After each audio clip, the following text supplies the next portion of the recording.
మూడుముళ్ళ బంధం part 31. Hi friends, స్టోరీలో హీరోనే కాదు విలన్ కూడా ఉంటాడు. విక్రమాదిత్యకు లవ్లోనే కాదు బిజినెస్లో కూడా కాంపిటీషన్ ఉంటుంది. అది నెక్స్ట్ ఎపిసోడ్లో తెలుస్తుంది. వీడియోలోకి వెళ్ళిపోదాం.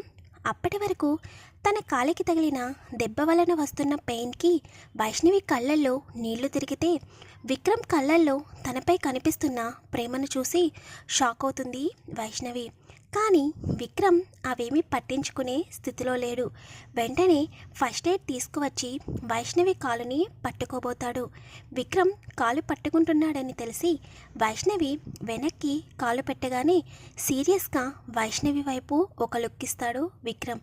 వైష్ణవి వెంటనే విక్రమ్తో, సార్ మీరు మా బాస్, మీరు ఇలా ఒక ఎంప్లాయీ కాళ్ళు పట్టుకోవడం నాకు ఇష్టం లేదు అని అంటుంటే, స్టాప్ ఇట్ వైష్ణవి, పిచ్చి పిచ్చిగా మాట్లాడుకు, నాకు ఇంకా కోపం తెప్పించకు అని సీరియస్గా వైష్ణవి మాటల్ని పట్టించుకోకుండా వైష్ణవి కాలుని తన చేతిలోకి తీసుకుని పాదం నుండి వస్తున్న బ్లడ్ అంతా క్లీన్ చేసి ఫస్ట్ ఎయిడ్ చేసి హాస్పిటల్కి వెళ్దాం పదా అని అంటాడు విక్రమ్. విక్రమ్ చేస్తున్న పనికి వైష్ణవి విక్రమ్ వైపు అలాగే చూస్తూ ఉంటుంది. అసలు విక్రమ్ తన కాలుని పట్టుకున్నాడన్న ఊహ కూడా వైష్ణవి తీసుకోలేకపోతుంది. వైష్ణవి మాట్లాడకపోయేసరికి విక్రమ్ కొంచెం గట్టిగా, వైష్ణవి వినిపిస్తుందా, హాస్పిటల్కి వెళ్దాం అని అంటుంటే, వద్దు సార్ తగ్గిపోతుంది, చిన్న దెబ్బే కదా అని అంటుంది వైష్ణవి. విక్రమ్కి డాక్టర్ కూడా వైష్ణవిని తీసుకురమ్మడం గుర్తుకు వచ్చి, లేదు వైష్ణవి, ఒకసారి హాస్పిటల్కి వెళ్దాం అని చెప్పి తనని డైరెక్ట్గా పైకి లిఫ్ట్ చేస్తాడు. వైష్ణవి ఒక్కసారిగా ఉలిక్కి పడుతుంది. కానీ విక్రమాదిత్య వైష్ణవి మాటల్ని పట్టించుకోకుండా వైష్ణవిని ఎత్తుకొని లిఫ్ట్ ద్వారా గ్రౌండ్ ఫ్లోర్లోకి వెళ్ళి వైష్ణవిని కారులో కూర్చోబెట్టి హాస్పిటల్కి కార్ని పోనిస్తాడు. విక్రమాదిత్య ఛాంబర్ అనేది 5th ఫ్లోర్లో ఉంటుంది. అక్కడ ఓన్లీ విక్రమాదిత్య ఛాంబర్ మాత్రమే ఉంటుంది. వర్కర్స్, ఎంప్లాయీస్ అందరూ మిగతా ఫ్లోర్లో వర్క్ చేస్తూ ఉంటారు.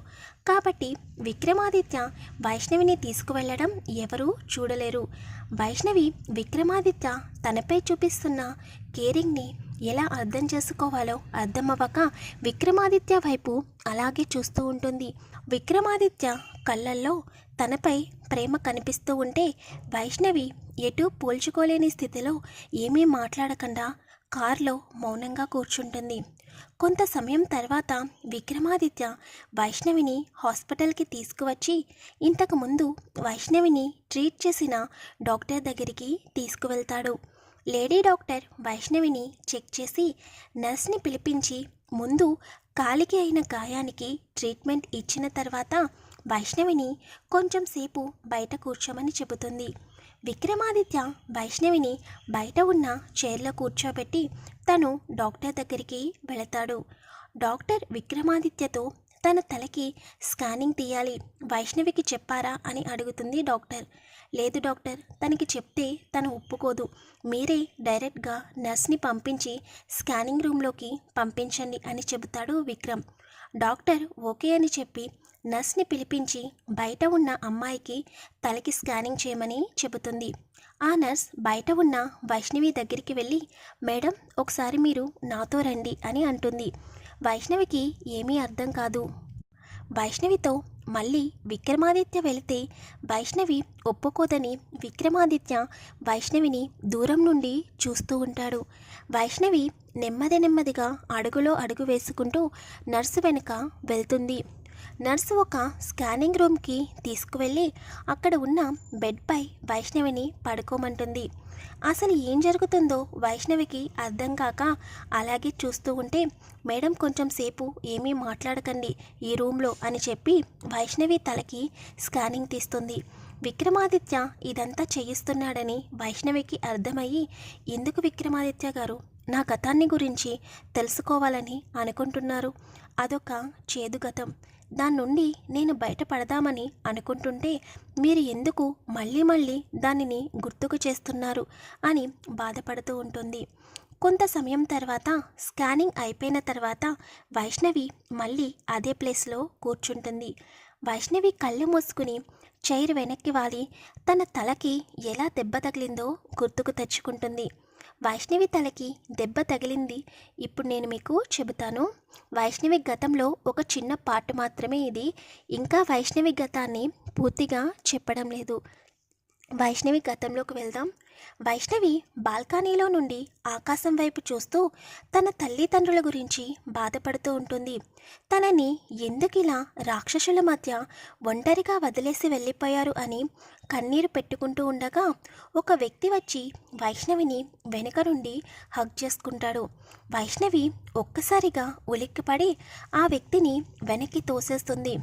ఆ వ్యక్తి వైష్ణవి వైపు సీరియస్గా చూసి, ఏంటే కొన్ని రోజులలో నువ్వు నేను భార్యాభర్తలం కాబోతున్నాము, అలాంటిది నన్నే తోసేస్తావా అని స్పీడ్గా వైష్ణవి దగ్గరికి వెళ్తుంటే, నేను నిన్ను పెళ్లి చేసుకోనని ఎన్నిసార్లు చెప్పాలి, నా దగ్గరికి వచ్చావంటే బాగోదు అని వైష్ణవి వెనక్కి జరుగుతూ ఉంటుంది.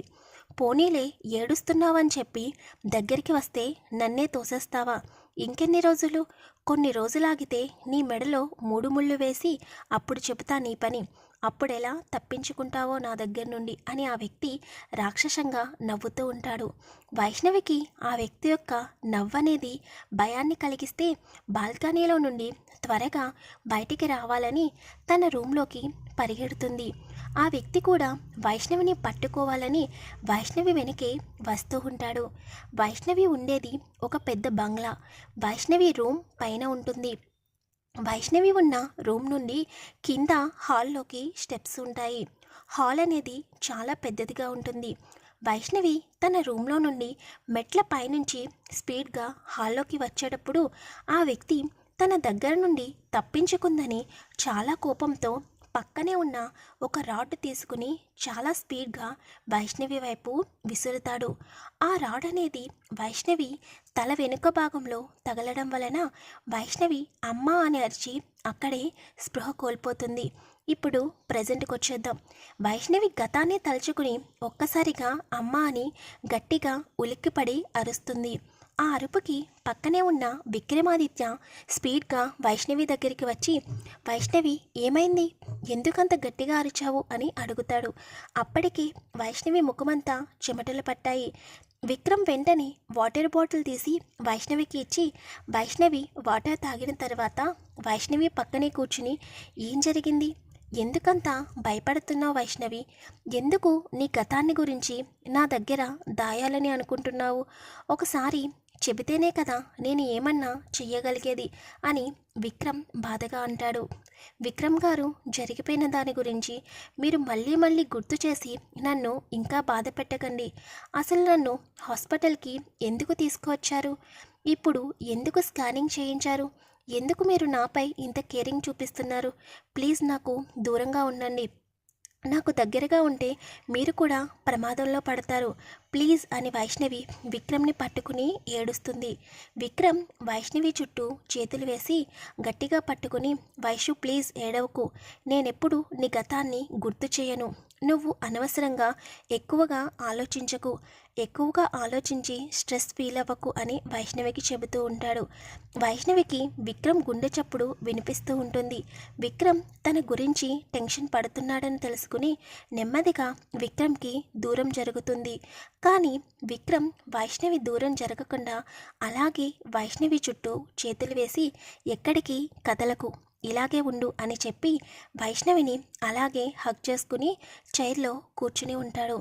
కొంత సమయం తర్వాత డాక్టర్ పిలుస్తున్నారని నర్స్ విక్రమ్ దగ్గరికి వస్తుంది. కానీ వారిద్దరిని అలా చూసి ఏం మాట్లాడాలో తెలియక నెమ్మదిగా సార్ అని పిలుస్తుంది. వెంటనే విక్రమ్ మరియు వైష్ణవి దూరం జరిగి, చెప్పండి అని అంటాడు విక్రమ్. డాక్టర్ మిమ్మల్ని పిలుస్తున్నారు సార్ అని చెప్పి నర్సు వెళ్ళిపోతుంది. వైష్ణవి, నువ్వు ఇక్కడే ఉండు, నేను వెళ్ళి డాక్టర్తో మాట్లాడి వస్తాను అని చెప్పి విక్రమ్ డాక్టర్ దగ్గరికి వెళతాడు. వెళ్తున్న విక్రమ్ వైపు చూస్తూ, ఎందుకు విక్రమ్ గారు నాకు దగ్గర అవుతున్నారు, నాకు తెలియకుండానే మీరు నాకు దగ్గరగా ఉన్నప్పుడు చాలా సెక్యూర్డ్గా అనిపిస్తుంది, మీరు నాకు దగ్గరగా ఉంటే నేను అన్నీ మర్చిపోతున్నాను, వద్దు నాకు దగ్గరగా ఉండకండి, మీ మాటలను బట్టి మీ చేతలను బట్టి చూస్తేనే నాకు అర్థమవుతుంది మీరు నన్ను ఇష్టపడుతున్నారని. కానీ మళ్ళీ ఆ రాక్షసుడు వస్తే నన్ను మీకు దూరం చేసేస్తాడు. మీరు దూరం అనే ఊహ కూడా నేను భరించలేను. నాకు తెలియకుండానే మీపై ఇష్టం కలిగింది. మీరు దగ్గర ఉన్నప్పుడు నా పేరెంట్స్ దగ్గర నేను ఎలా ఉన్నానో అలాగే అనిపిస్తుంది అని వైష్ణవి తన గతాన్ని గుర్తు చేసుకుని ఏడుస్తూ ఉంటుంది. ఫ్రెండ్స్, మీకు ఒక క్లారిటీ ఇస్తున్నాను. విక్రమాదిత్య వైష్ణవిని లవ్ చేస్తున్నాడు. అదేవిధంగా వైష్ణవి కూడా విక్రమాదిత్యను లవ్ చేయడం స్టార్ట్ చేసింది. కానీ ఒకరికొకరు ఇష్టమని ఇంకా చెప్పుకోలేదు.